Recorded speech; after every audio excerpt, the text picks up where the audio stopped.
Hello बच्चों, कैसे हो सब लोग? सब अच्छे हो? Okay, so I am Suman Nehra and I am back with your chapter number 1। Chapter 1 के सारे वीडियोस अपलोड किए जा चुके हैं। सारे जो आपके टॉपिक्स थे सब हमने क्लियर कर लिए हैं। उसमें कंप्लीट जो आपके टॉपिक्स हैं इनको कवर करने के लिए अगर आप चाहते हैं कि इनको एक बार वापस पढ़ा जाए, रीड किया जाए, तो आप मेरे प्रीवियस वीडियोस में जाके उनमें चैप्टर 1 को रीड कर सकते हैं।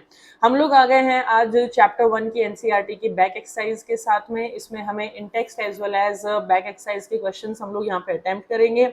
सो without wasting any time let's start with the page number 6 की इन टेक्स्ट एक्सरसाइज से हम लोग चालू करते हैं। पेज नंबर 6 की इन टेक्स्ट एक्सरसाइज का जो फर्स्ट क्वेश्चन है क्या है, why should A magnesium ribbon be clean before burning in air. तो हमने क्या कहा, ये फर्स्ट एक्टिविटी है अपनी एनसीईआरटी की। एनसीईआरटी की फर्स्ट एक्टिविटी में आप ऑब्जर्व करेंगे कि मैग्नीशियम रिबन को हम लोग बर्न कर रहे हैं using the Bunsen burner. Flame use कर रहे हैं वहां पे बर्न करने के लिए, और हमें जब उसको बर्न करते हैं, when it starts burning we are getting a white dazzling flame. क्या मिलता है हमें? व्हाइट डिजलिंग फ्लेम मिलती है। आई नहीं आई बात समझ में? अब हमें उसको before starting this experiment, before performing this experiment, जो मैग्नीशियम रिबन हम लेते हैं उस रिबन को हमें रब करना पड़ता है। Why we need to rub that thing? You can write down the answer. We need to rub that magnesium ribbon so that we can remove the carbonate and oxide layer which is being formed over that ribbon due to the presence or due to the reaction of that ribbon with the gases which are present in atmosphere. तो वहां से वो उस carbonate की और उस oxide की layer को हटाया जाता है, सो दैट हम लोग वहां से ऊपर की लेयर को हटा के डायरेक्ट मैग्नीशियम के साथ में उसकी रिएक्शन करा सके। ठीक है बेटा, चलो नेक्स्ट क्वेश्चन अपने पास में क्या है, right the balanced equation for the following chemical reactions. Hydrogen है, हमेशा कैसे लिखा जाएगा? कैसे लिखा जाएगा? देखो मैं ऊपर लिख देती हूँ बेटा रिएक्शंस आपके पास में। जो फर्स्ट है, first question, hydrogen is reacting with chlorine so that it can make hydrogen chloride. Hydrogen हमेशा H2 की फॉर्म में लिखा जाता है क्योंकि यह एक डायटोमिक एटम है। हमेशा दो एटम्स एक साथ कंबाइन होकर मॉलिक्यूल बनाएंगे, डायटोमिक स्टेट में ही रहता है। मोनोटोमिक फॉर्म में H2 को मत लिखना। When H2 is reacting with Cl2 it is making what? HCl बनाएगा, और बैलेंस करने के लिए हमने इसके आगे क्या लगा दिया? 2 लगा दिया है। आई नहीं आई बात समझ में? ये सारे ही किसमें मेरे पास में है? गैसियस स्टेट में है, तो आप इनके अंदर क्या लिख सकते हो? गैसेस लिख सकते हो। ठीक है, next one is your barium chloride is reacting with aluminium sulphate. Barium क्या होता है बेटा? बेरियम वैलेंसी कितनी होती है? 2, तो BaCl2 plus aluminium sulphate Al2SO4। Sulphate क्या होता है? SO4। और एल्यूमिनियम की वैलेंसी कितनी होती है? 3 से मल्टीप्लाई किया, सल्फेट की वैलेंसी 2, एल्यूमिनियम को 2 से मल्टीप्लाई किया। क्या फॉर्म कर रहा है बेटा? ये बना रहा है barium sulphate plus aluminium chloride का फॉर्मेशन कर रहा है। तो बेरियम की वैलेंसी भी 2 थी और सल्फेट की वैलेंसी भी 2 थी, तो ये क्या बनाएगा? BaSO4। और एल्यूमिनियम क्लोराइड बना रहा है, तो क्लोरीन की वैलेंसी तो 1 थी पर एल्यूमिनियम की 3 थी, तो क्या बनाएगा? AlCl3 का फॉर्मेशन करेगा। Next one is your when sodium is reacting with water. तो सोडियम का symbol Na, reacting with water मतलब H2O। It is making sodium hydroxide मतलब NaOH। क्या बना रहा है? दोनों की वैलेंसी 1, प्लस में क्या फॉर्मेशन कर रहा है? हाइड्रोजन। हाइड्रोजन मतलब हमेशा you are gonna write H2। Clear है? Next question, write the balance chemical equation with state symbols for the following reactions. आपके पास सोल्यूशन दे रखा है बेरियम क्लोराइड का, सोल्यूशन दे रखा है मतलब एक्वस स्टेट है, तो बेरियम क्लोराइड है, हमने इसको एक्वस फॉर्म में लिया है क्योंकि सोल्यूशन बोला है। फिर सोल्यूशन है मेरे पास में सोडियम सल्फेट का इन वाटर, सोल्यूशन बना रहे हैं वाटर के अंदर तो एक्वस ही लिखना होता है। सोडियम सल्फेट, सोडियम सल्फेट मतलब Na2SO4। क्या हो गया? Sodium sulphate. यह भी कैसा है मेरे पास में? एक्वस है, तो मैंने यहाँ एक्वस लिखा। क्या बना रहा है यहाँ पे? ये अपने पास में दे आर मेकिंग, हाँ जी, so they are making insoluble barium sulphate. किसका फॉर्मेशन कर रहे हैं? इनसॉल्युबल बेरियम सल्फेट मतलब BaSO4 इनसॉल्युबल है, तो यहाँ पे आप PPT लिख सकते हैं, सॉलिड लिख सकते हैं, या फिर डाउनवर्ड एरो बना सकते हैं। And the solution of sodium chloride, और क्या बनाया इन्होंने, NaCl बनाया, और NaCl कैसा है, सॉल्युबल है, तो हम यहाँ क्या लिख देंगे, एक्वस लिखेंगे।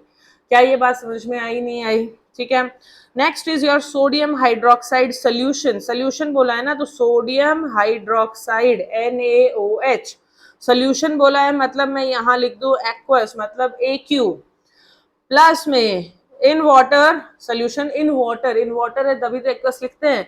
React with hydrochloric acid solution, acid solution मतलब हाइड्रोक्लोरिक एसिड HCl, और एक्वस है, सोल्यूशन है वाटर के अंदर, तो बना क्या रहा है, it is making sodium chloride solution, solution मतलब वाटर में ही चल रहा है, तो NaCl किस में बना रहा है, एक्वस वाटर में ही बना रहा है, और साथ में उसने लिया H2O, H2O तो प्योर स्टेट है, H2O को क्या लिखोगे, लिक्विड।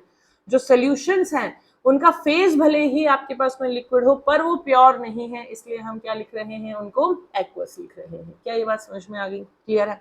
चलो नेक्स्ट पे आ जाते हैं हमारे पास, yes second in text exercise is at page number 10, और इस इंटेक्स्ट एक्सरसाइज के अंदर जो फर्स्ट क्वेश्चन है वो पूछा गया है, a solution of substance X is used for white washing.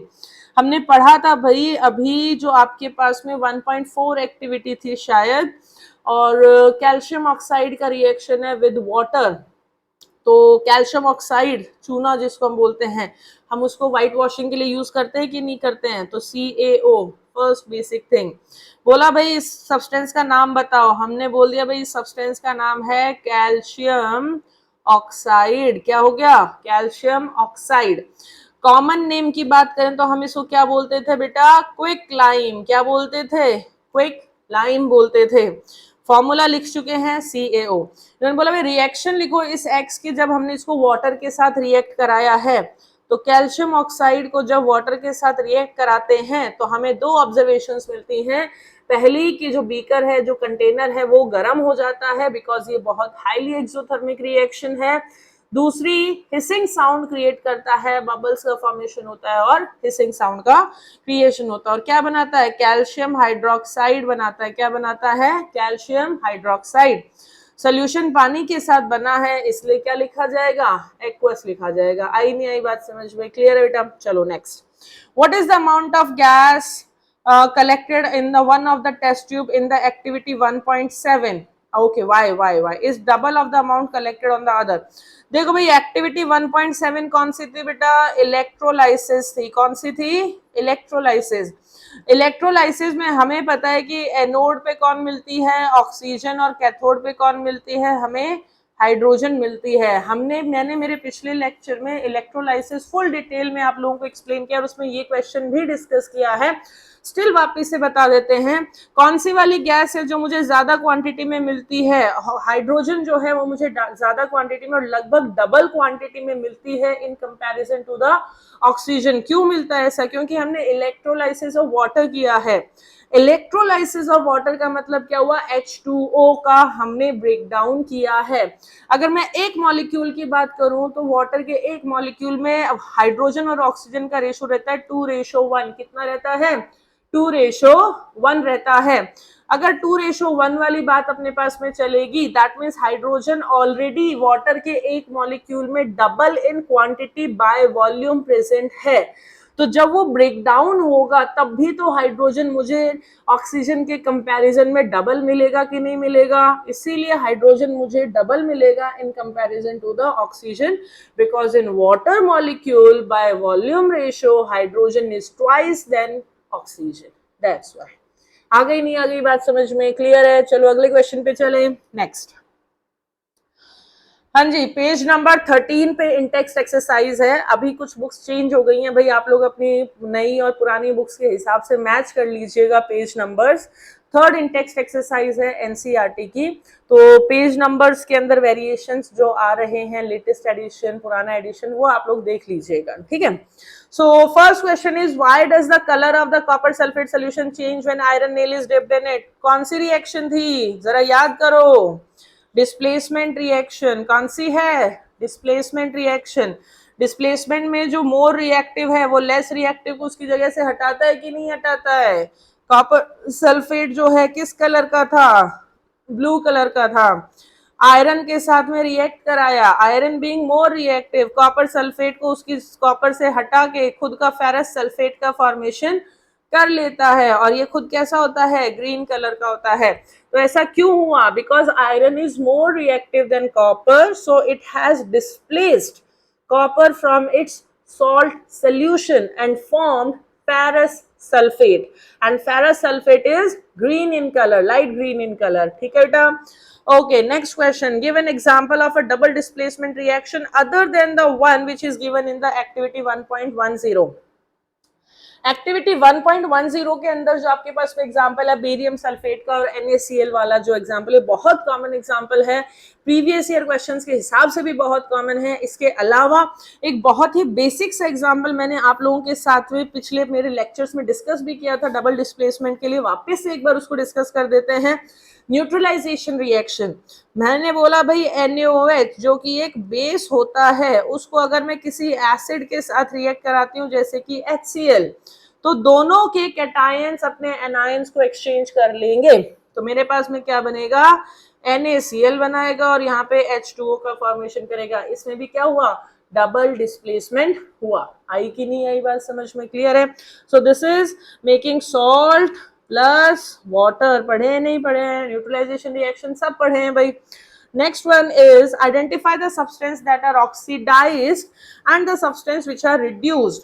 Oxidation और रिडक्शन की कंडीशंस पिछले लेक्चर में इन डिटेल डिस्कस की हुई है।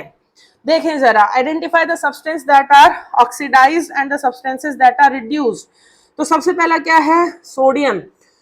सोडियम अपने पास में इलेक्ट्रॉन को लूज करेगा, क्या करेगा, लूज करेगा। तो जो इलेक्ट्रॉन लूज करते हैं उनका क्या होता है, ऑक्सीडेशन। ऑक्सीजन उन्हें लूज किए हुए इलेक्ट्रॉन्स को एक्सेप्ट करेगा, तो उसका क्या होगा, रिडक्शन। तो यहाँ पे सब्सटेंस जिसका ऑक्सीडेशन हुआ है वो है सोडियम, सब्सटेंस ऑक्सीडाइज्ड, क्या हुआ है इसका, सब्सटेंस ऑक्सीडाइज्ड। और जिस सब्सटेंस का रिडक्शन हुआ है वो कौन है, ऑक्सीजन, ऑक्सीजन का हुआ है रिडक्शन, क्या हुआ है, रिडक्शन, ठीक है बेटा।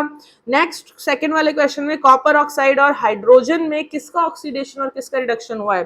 देखो जरा, कॉपर ऑक्साइड से ऑक्सीजन हट चुका है प्रोडक्ट साइड में, जब हम गए तो कॉपर ऑक्साइड का क्या हो गया, रिडक्शन हुआ, क्या हुआ, कॉपर ऑक्साइड का रिडक्शन हुआ।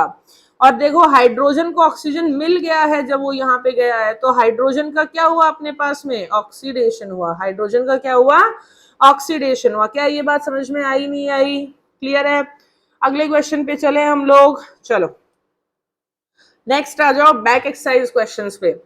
देखो बैक एक्सरसाइज क्वेश्चंस क्या कहते हैं आपके पास में, which of the statement about the reaction below are incorrect, गलत कौन सा है। ध्यान देना बच्चे इसमें करेक्ट के चक्कर में गलतियां करके आ जाते हैं, आंसर गलत हो जाता है, ठीक है। इनकरेक्ट पूछा है, लेड ऑक्साइड का कार्बन के साथ रिएक्शन करा रहे हैं और CO2 का फॉर्मेशन हो रहा है। हमने क्या बोला, सब्सटेंस का oxidise, substance reduce, oxidising agent and reducing agent, चारों के चारों आपको हमेशा रिएक्टेंट साइड से मिलेगा, कभी भी प्रोडक्ट साइड से नहीं मिलेगा। अगर रिडॉक्स रिएक्शन में कोई भी दिक्कत है तो मेरे पिछले वीडियो पे चले जाओ, वहां पे आपको इन डिटेल रिडॉक्स रिएक्शन में एक्सप्लेन मिल जाएगा। देखें जरा, इसने फर्स्ट बोला लेड इज गेटिंग रिड्यूस्ड, ये तो करेक्ट ऑप्शन है, लेड का रिडक्शन हो रहा है कि नहीं हो रहा है, क्यों, लेड ऑक्साइड था। और दूसरी बात, लेड इज गेटिंग रिड्यूस्ड की बात कर रहा है, बट यहां पे लिखना चाहिए था इसको lead oxide is getting reduced, lead oxide का रिडक्शन हो रहा है ना, हमें रिएक्टेंट साइड का लिखना है। किसका लिखना है, रिएक्टेंट साइड का लिखना है। लेड तो प्रोडक्ट साइड में है, रिएक्टेंट साइड में तो लेड नहीं है, लेड ऑक्साइड है, तो लेड ऑक्साइड का रिडक्शन हो रहा है, लेड का रिडक्शन नहीं हो रहा है, मतलब ये ऑप्शन गलत है। बी क्या बोला है, carbon dioxide is getting oxidise, ये भी गलत है। ये क्यों गलत है भाई, कार्बन का ऑक्सीडेशन हो रहा है, कार्बन डाइऑक्साइड तो प्रोडक्ट साइड में है, तो कार्बन का ऑक्सीडेशन हो रहा है, ना कि कार्बन डाइऑक्साइड का। कार्बन डाइऑक्साइड तो आफ्टर ऑक्सीडेशन ऑफ कार्बन वहां पे फॉर्मेशन हुआ है। So even B portion is wrong. C है मेरे पास में, that is carbon is getting oxidise, ये बिल्कुल सही है, कार्बन ऑक्सीडाइज हो रहा है, रिएक्टेंट साइड में है। Lead oxide is getting reduced, ये आपके पास में lead oxide is getting reduced, ये भी सही है, ये सही है। दैट मीन्स ए और बी गलत है। कौन सा गलत है, ए और बी गलत है। So this is the correct option. अगला question, Fe2O3 plus aluminium is making Al2O3 plus iron. ये जो रिएक्शन है ना, ये एक बहुत ही स्पेशल रिएक्शन है, इसको हम बोलते हैं थर्मेट रिएक्शन। क्या बोलते हैं? Thermite reaction. ये हम यूज करते हैं for filling the cracks in railway tracks. Railway tracks में कोई भी बीच में क्रैक आ जाता है, उसको फिल करने के लिए हम इस रिएक्शन को यूज करते हैं। यह रिएक्शन बहुत ही हाईली एक्सोथर्मिक होती है, इतनी हाईली एक्सोथर्मिक होती है कि आयरन को वो आपको लिक्विड फॉर्म में प्रोवाइड करेगा, और वो जो लिक्विड फॉर्म है वो क्रैक्स के अंदर फिल होकर उसको जॉइंट्स को फिल कर देगा। ठीक है, चलो भाई क्वेश्चन, कौन सी रिएक्शन है? हमें दिख रहा है एल्यूमिनियम ज्यादा रिएक्टिव होता है कि नहीं होता आयरन से? एल्यूमिनियम ज्यादा रिएक्टिव है, आयरन से ज्यादा रिएक्टिव है, तो उसने उसको उसकी जगह से डिस्प्लेस कर दिया है। तो कॉम्बिनेशन रिएक्शन तो नहीं है, डबल डिस्प्लेसमेंट नहीं है, क्योंकि सिर्फ एक ही सब्सटेंस का तो डिस्प्लेसमेंट हो रहा है, दोनों का थोड़ी हो रहा है। दोनों एक दूसरे के आयंस एक्सचेंज नहीं कर सकते दूसरे वाले के पास, तो सिंपल एल्यूमिनियम है, वो अपने सॉल्ट की फॉर्म में है ही नहीं। डिकम्पोजिशन नहीं है, ब्रेकडाउन थोड़ी हो रहा है सब्सटेंस का, कोई एक सब्सटेंस नए आगे जाके दो तीन बन रहे हो, नहीं ऐसा नहीं है। डिस्प्लेसमेंट रिएक्शन बिल्कुल करेक्ट है, क्योंकि एल्यूमिनियम मोर रिएक्टिव होने के कारण आयरन को उसकी जगह से क्या कर रहा है? डिस्प्लेस कर रहा है। क्या ये है? सब समझ में आ गया? ठीक है, चलो नेक्स्ट पे चलते हैं, आगे वाला। बैलेंस द फॉलो, एक सेकेंड रुको था, एक मिनट भाई, कौन सा वाला नहीं हुआ?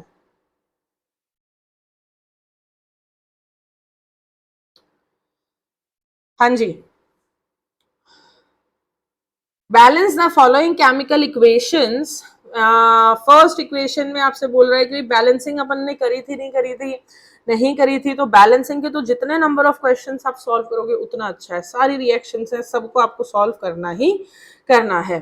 तो balance the following chemical equations, जिसमें कि मेरे पास में है फर्स्ट, यहाँ पे देखो कितने हाइड्रोजन है, एक हाइड्रोजन है, यहाँ पे दो हो गए तो तीन टोटल हो गए, पर इधर तो सिर्फ दो हाइड्रोजन है, नहीं है बैलेंस। ठीक है, तो देखिए जरा बैलेंसिंग का क्या रूल था। सबसे पहले मेरे पास में कौन बैलेंस होगा? मेटल बैलेंस होगा, फिर non metal other than hydrogen and oxygen. जब ये सब बैलेंस हो जाएगा तब लास्ट में हाइड्रोजन और ऑक्सीजन को आपको बैलेंस करना है। तो इनमें मेटल कौन सा है? कैल्शियम। कितना कैल्शियम है रिएक्टेंट साइड में? एक ही कैल्शियम है, प्रोडक्ट साइड में भी एक ही कैल्शियम है, चलो ये बैलेंस है। फिर हाइड्रोजन ऑक्सीजन के अलावा दूसरा कौन सा नॉन मेटल है? मेरे पास नाइट्रोजन है। कितने नाइट्रोजन है बेटा? इस तरफ मेरे पास में दो नाइट्रोजन है, इस तरफ मेरे पास में एक ही है। तो हमने क्या किया भाई, इसको 2 से मल्टीप्लाई कर दिया सिंपली, इधर 2 से मल्टीप्लाई करते ही नाइट्रोजन तो बैलेंस हो गया, कैल्शियम ऑलरेडी बैलेंस था। अब इतना बैलेंस करने के बाद हम चेक करते हैं कि क्या हमारे पास में ऑक्सीजन बैलेंस्ड है। हम देखें यहाँ पे तो ऑक्सीजन कितने हो गए, देखो 2 3 6 तो इधर है, ठीक है, और यहाँ कितने हैं? 2 ऑक्सीजन हैं, तो 6 and 2 कितने हो गए मेरे पास में? 8 ऑक्सीजन हो गए। इधर कितने देखें? 3 2 6 तो हैं, पर 7 ही है, यहाँ पे ऑक्सीजन बैलेंस नहीं है, एक ऑक्सीजन की कमी है। जरा हाइड्रोजन देखें, इधर है 2 हाइड्रोजन, देखो 2 यहाँ पे हैं और 2 यहाँ पे, 4 हाइड्रोजन है। इधर कितने हैं? सिर्फ 2 हाइड्रोजन है, यहाँ पे सिर्फ 2 है। तो हम क्या करें, इसके आगे 2 लगा दें।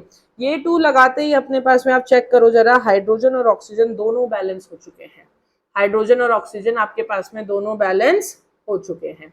आई नहीं आई बात समझ में सबको? क्लियर है?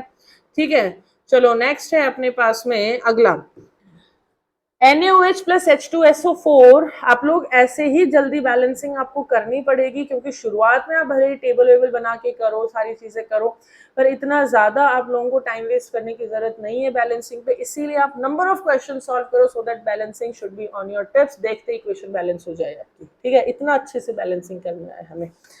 Next is your NaOH। कैसे होगा? होगा ऐसे, जितने नंबर ऑफ क्वेश्चंस आप लगाएंगे उतना, जितना आप प्रैक्टिस करेंगे बैलेंसिंग के लिए, उतना आपसे सॉल्व हो जाएगा। क्योंकि कंसेप्ट तो एक बार, दो बार, तीन बार समझाने का होता है, सिर्फ कंसेप्ट समझने से चीजें नहीं हो पाएंगी। जब तक आप उसकी प्रैक्टिस नहीं करोगे ना बेटा, तब तक नहीं हो पाएगा। प्रैक्टिस करने की हमेशा जरूरत रहेगी। ठीक है, चलो नेक्स्ट क्वेश्चन।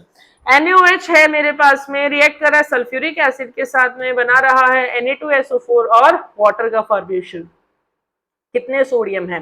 रिएक्टेंट साइड में एक है, पर प्रोडक्ट साइड में दो है, तो सोडियम को सबसे पहले बैलेंस किया जाए। हमने क्या बोला था? मेटल सबसे पहले बैलेंस होना चाहिए। ठीक है, चलो उसके बाद में देखें, सल्फेट एक है दोनों तरफ, ठीक है, ऑक्सीजन कितने हैं हमारे पास रिएक्टेंट साइड में, देखो 2 into 1 2 और 4 6, इधर कितने 4 ही हैं और एक 5 है, सिर्फ 5 हैं। हाइड्रोजन इधर कितने 2 और 2 4, इधर कितने सिर्फ 2, हमें डायरेक्टली इसको 2 से मल्टीप्लाई कर दिया। कितने हाइड्रोजन हो चुके हैं इधर 4 और उस तरफ भी कितने हैं 4, और ऑक्सीजन कितने हो गए नहीं हो गए बैलेंस, सारे बैलेंस है। ठीक है, चलो नेक्स्ट क्वेश्चन करते हैं। NaCl प्लस AgNO3 की हम बात करें तो NaCl एक सोडियम, इधर भी एक सोडियम बैलेंस है, यहाँ पे मेरे पास में एक Ag, इधर भी एक Ag बैलेंस है। सबसे पहले मेटल को बैलेंस करना है, प्रायोरिटी मेटल्स, फिर नॉन मेटल्स जो कि हाइड्रोजन और ऑक्सीजन नहीं होने चाहिए, उसके अलावा सबको करो। सबसे लास्ट प्रायोरिटी दी जाती है हाइड्रोजन और ऑक्सीजन के मेटल्स को, समझे नहीं समझे, सबसे लास्ट हाइड्रोजन और ऑक्सीजन को बैलेंस करना है। तो सोडियम बैलेंस है, सिल्वर बैलेंस है, क्लोरीन देखें जरा, क्लोरीन बैलेंस है, तो ऑलरेडी बैलेंस इक्वेशन है, इसमें तो कुछ करने की जरूरत ही नहीं है। ठीक है, नेक्स्ट है BaCl2 प्लस H2SO4, कितना है बेरियम, एक बेरियम, इधर भी एक बेरियम, बिल्कुल बैलेंस्ड है। कितना हाइड्रोजन सॉरी क्लोरीन कितने हैं, इधर एक क्लोरीन है, इधर 2 है, हम इसको किससे मल्टीप्लाई कर दिए 2 से।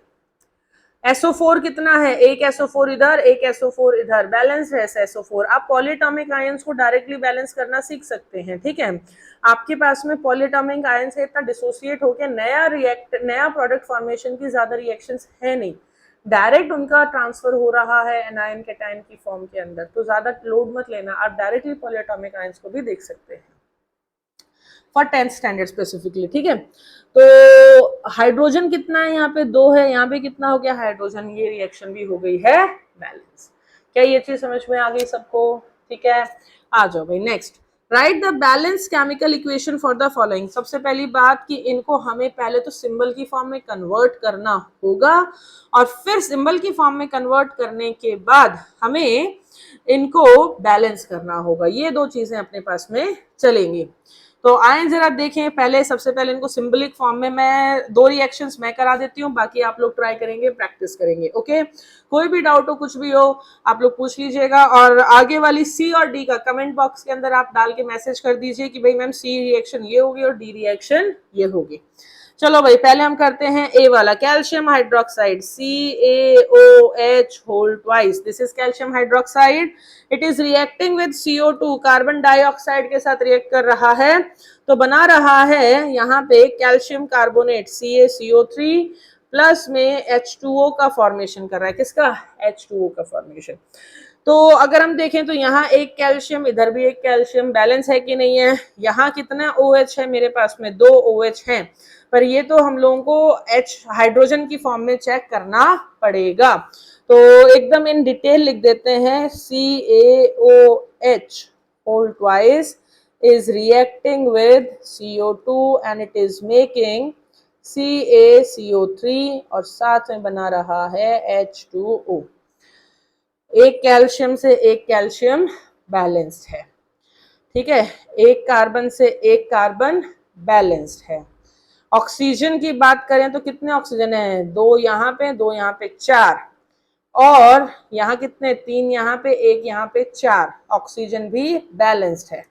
2 हाइड्रोजन इधर है, 2 हाइड्रोजन इधर है, यह रिएक्शन ऑलरेडी बैलेंस्ड है, इसमें आपको किसी नंबर से कुछ भी मल्टीप्लाई करने की जरूरत नहीं है।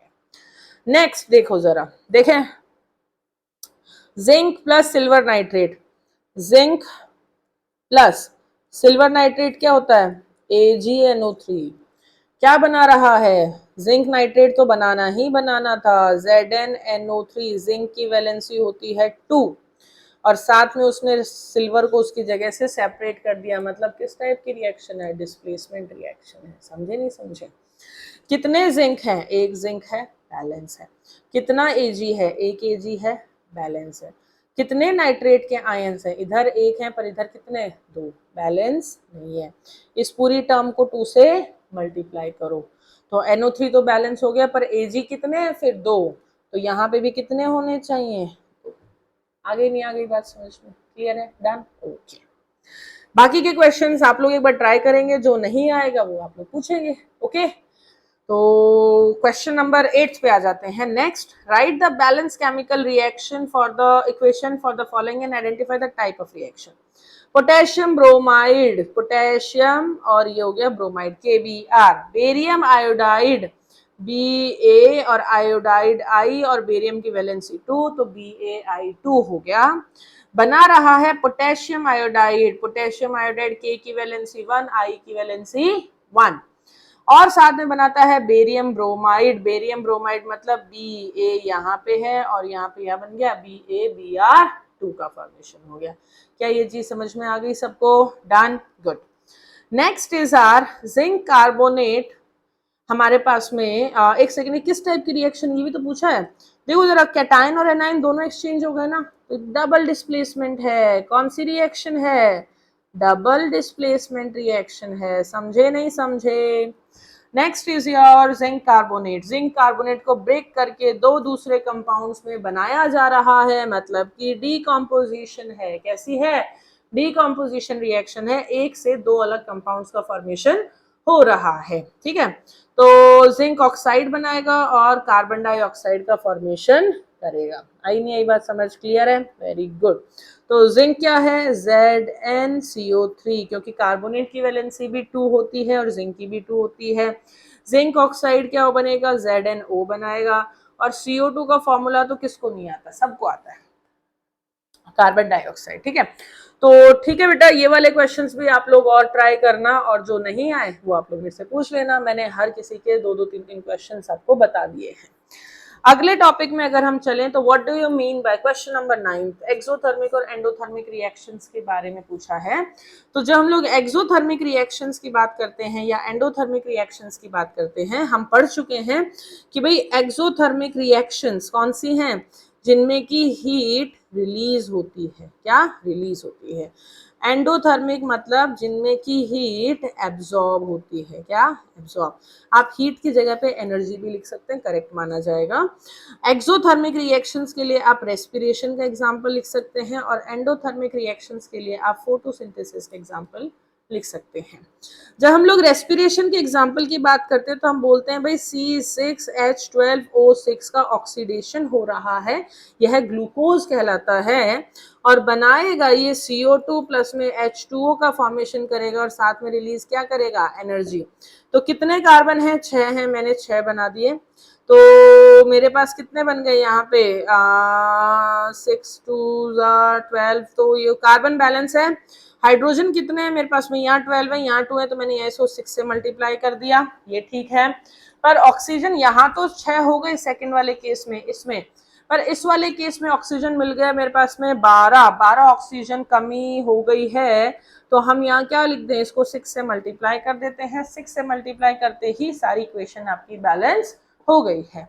एंडोथर्मिक रिएक्शन में हम लोग फोटोसिंथेसिस की रिएक्शन, जिसमें CO2 plus H2O in the presence of sunlight और क्लोरोफिल क्या बनाता है? C6H12O6 का फॉर्मेशन करेगा और ऑक्सीजन रिलीज करेगा. जस्ट ऑपोजिट रिएक्शन हो गई है उसके. तो क्या हम लोग इनको बैलेंस कर सकते हैं? बिल्कुल कर सकते हैं. क्यों नहीं कर सकते? हो गया नहीं हो गया? क्लियर है कि नहीं है सबको? Okay, done. Why is respiration? क्यों भाई? सेकंड 10th वाला क्वेश्चन का आंसर नहीं दे सकते क्या? रेस्पिरेशन की रिएक्शन लिखो और बताओ क्यों. क्योंकि during the respiration glucose molecule break down होता है और एनर्जी क्या होती है? रिलीज होती है. That's why respiration is considered as exothermic. Decomposition reactions combination के ऑपोजिट ही तो होंगी. क्या होता है डिकम्पोजिशन के अंदर? किसी भी एक सब्सटेंस से हम लोग उसको ब्रेक डाउन करके एक से ज्यादा प्रकार के सब्सटेंसेस का फॉर्मेशन करते हैं, तो वो क्या होगी? डिकम्पोजिशन. और कॉम्बिनेशन में क्या होता है? हम किन्हीं भी दो सब्सटेंसेस को कंबाइन करते हैं और एक नया सब्सटेंस बनाते हैं. तो यहाँ पे आप देखो बिल्कुल ऑपोजिट है. वहां डिकम्पोजिशन में एक सब्सटेंस को ब्रेक करके 3 अलग कंपोनेंट्स बनाए गए हैं, और कॉम्बिनेशन के अंदर 2 अलग अलग कंपोनेंट्स को कंबाइन करके एक नया सब्सटेंस का फॉर्मेशन हुआ है. That's why they are opposite to each other. Clear है कि नहीं है? Next one, write one equation each for decomposition reaction where energy is supplied in the form of heat. भाई आप लोगों को थोड़ा सा लर्न रहना चाहिए। हीट के लिए अपने पास में जो रिएक्शन थी दैट वाज CaCO3, एक तो पीछे क्वेश्चन में डिस्कस किया मैंने जस्ट अभी FeSO4 वाला। दूसरी रिएक्शन है CaCO3 को हीट करेंगे तो कैल्शियम ऑक्साइड प्लस CO2 का फॉर्मेशन करेगा, this is the example for heat. दूसरा कौन सा है, लाइट के लिए उसने बोला भाई मेरे पास में AgCl है, अगर मैंने यहाँ पे इसको लाइट UV मैंने लिख दिया, यहाँ पे UV रेडिएशन में भेजूंगी तो Ag प्लस Cl2 की फॉर्म में ये डिसोसिएट हो जाएगा। बैलेंस करके लिखना बहुत जरूरी है, हाफ मार्क डिडक्ट हो जाएगा नहीं तो, ठीक है। नेक्स्ट इज योर इलेक्ट्रिसिटी की बात करते हैं। तो इलेक्ट्रिसिटी के लिए मैंने बोला भाई H2O की रिएक्शन थी कि नहीं, इसके थ्रू अगर हम लोग ने इलेक्ट्रिसिटी पास किया तो ये बनाएगा 2H2 प्लस O2 का फॉर्मेशन करेगा। क्लियर है नहीं करिए, क्लियर है, done. Next one, what is the difference between displacement and double displacement reaction. Discuss कर चुकी हूँ, ऑलरेडी डिस्कस कर चुकी हूँ पिछले क्वेश्चंस में। जब हम लोग डिस्प्लेसमेंट की बात करते हैं तो हमने बोला भाई सपोज करो AgNO3 है और इसको मैंने कॉपर से रिएक्ट कराया, तो copper being more reactive than silver तो ये बना लेगा Ag को डिस्प्लेस कर लेगा और CuNO3 होल ट्वाइस का फॉर्मेशन कर लेगा कॉपर नाइट्रेट का। तो ये हो गई तुम्हारे पास में सिंगल डिस्प्लेसमेंट रिएक्शन। अगर मैं डबल डिस्प्लेसमेंट की बात करती हूँ इसमें, तो आप सपोज करो भाई AgCl है प्लस में AgNO3 है, हमने सेम लिया, यहाँ पे NaCl ले लिया, इसने बनाया AgCl प्लस NaNO3 का फॉर्मेशन कर लिया। AgCl जो है वो आपका प्रेसिपिटेट है, नीचे सेटल डाउन हो जाएगा और आप देखें कि दोनों कैटायन ने अपने अपने एनायंस एक्सचेंज कर लिए हैं, तो ये डबल डिस्प्लेसमेंट रिएक्शन हो जाएगा। क्वेश्चन नंबर 14 बोल रहा है in the refining of silver the recovery of silver from silver nitrate solution involve. हाँ तो ये रही ना रिएक्शन, अभी हमने डिस्कस किया है, अभी हमने ये वाली रिएक्शन की है। देखो ये रिफाइनिंग ऑफ सिल्वर का एग्जांपल हो गया आपके पास में क्वेश्चन नंबर 14 का। कौन सा क्वेश्चन, 14th क्वेश्चन है। क्या कह रहा है, सिल्वर नाइट्रेट की फॉर्म में प्रेजेंट है, कॉपर से रिएक्ट करा दो, कॉपर ज्यादा रिएक्टिव होने के कारण सिल्वर को उसकी जगह से डिस्प्लेस कर देगा। क्यों, copper is more reactive than silver. Clear नहीं क्लियर, ठीक है। रिएक्शन लिख दी है। What do you mean by the precipitation reactions, ये रही प्रेसिपिटेशन रिएक्शन। प्रेसिपिटेशन रिएक्शंस ऐसी रिएक्शंस होती हैं जिसमें कि आफ्टर रिएक्शन हमें एक प्रेसिपिटेट की फॉर्म में सब्सटेंस मिलता है। डबल डिस्प्लेसमेंट रिएक्शंस आपकी यूजुअली प्रेसिपिटेट रिएक्शंस होती हैं। NaCl प्लस AgNO3 की जब आप रिएक्शन करोगे तो AgCl आपको प्रेसिपिटेट मिलेगा और NaNO3 आपका सॉल्युबल रहेगा। क्लियर है बेटा, ये हो गया। Next is your 16th question, oxidation और रिडक्शन हम पढ़ चुके हैं in terms of gain and loss of oxygen. तो ऑक्सीडेशन में गेन ऑफ ऑक्सीजन होता है, रिडक्शन में गेन ऑफ हाइड्रोजन होता है, और रिडक्शन में अगर ऑक्सीजन की टर्म से बोलें तो लॉस ऑफ ऑक्सीजन होता है। ठीक है। A shiny brown colored substance element acts on heating in air become black in color। हमने बोला भाई एक shiny brown colour substance copper है। आपकी लास्ट एक्टिविटी है ये चैप्टर की, कॉपर का जब हम लोग हीट करते हैं तो जब हम उसको हीट करते हैं तो वो एनवायरनमेंट में प्रेजेंट ऑक्सीजन से रिएक्ट करता है और बना लेता है CuO, ब्लैक कलर सब्सटेंस की फॉर्मेशन कर लेता है। तो this is the reaction for the question number 17। ठीक है कि नहीं है, इसको आप बैलेंस कर दो, जैसे ये हमने इसको बैलेंस कर दिया। वाई डू वी अप्लाई, पढ़ा है आयरन के ऊपर पेंट क्यों अप्लाई करते हैं, सो दैट हम उसको रस्टिंग से प्रोटेक्ट कर सकें। नाइट्रोजन क्यों फिल करते हैं ऑयल और फैट कंटेनिंग, हम अपने फूड आर्टिकल्स को रेंसिडिटी से प्रोटेक्ट कर सकें, सो दैट आपका फूड जो है वो ऑक्सीडाइज ना हो और खाने योग्य हो, इसलिए। Explain the following term with one each example. Corrosion पता है कि नहीं पता है, कॉरोजन मतलब कि eating up of metal when we keep it environment in the open environment, और जो भी उसका शाइनी लस्टर है that is gone because it reacts with the gases or the gases like CO2, like oxygen, like sulfur oxides and all, उनके साथ react करेगा and they eventually they lose their shine. That process is basically called corrosion. One of the common example of corrosion is rusting, in which you can show that iron is reacting with oxygen in the presence of H2O. Fe plus O2 in the presence of H2O and it is making rust. What is rust? Fe2O3 का formation कर रहा है, one of the example of corrosion. डेंसिडिटी का मतलब क्या हुआ कि when your food articles which are consisting fat and oil content when they get oxidised they have a very different kind of smell and we cannot consume such type of food articles. So this oxidation of food articles is the rancidity process. I hope आप लोगों को सारे question समझ में आ गए होंगे. अगर आपको किसी भी क्वेश्चन में आपको डाउट है, कुछ नहीं आया है, समझ नहीं आया है, तो कमेंट बॉक्स में लिख दीजिए, भेज दीजिए. मैं ट्राई करूंगी कि आप लोगों के सारे क्वेश्चंस वहाँ पे कवर करें. ठीक है बेटा, तो यहाँ से हमने एनसीईआरटी को कंप्लीट कर लिया है. एनसीईआरटी के कंप्लीशन के बाद अपने पास में अभी बचता है एनसीईआरटी एग्जाम्पलर. तो अगले वीडियो में मैं डायरेक्ट एनसीईआरटी एग्जाम्पलर के सारे क्वेश्चंस, तो एक बार में शायद से बहुत लंबा वीडियो बनेगा अगर मैं सारे क्वेश्चंस करूँगी, तो there will be more than 20 questions in that. तो हो सकता है 2 पार्ट्स के अंदर मैं उन वीडियो को कवर करना पड़े. एग्जाम्पलर एक बार में कंप्लीट नहीं हो पाएगी, तो 2 पार्ट में हम लोग एग्जाम्पलर के क्वेश्चंस को कंप्लीट करेंगे. ठीक है बेटा, चलो till then take care, bye bye and thank you so much. And if you are liking the content, please like, share and subscribe my channel. Till then take care, bye bye, love you all. Thank you.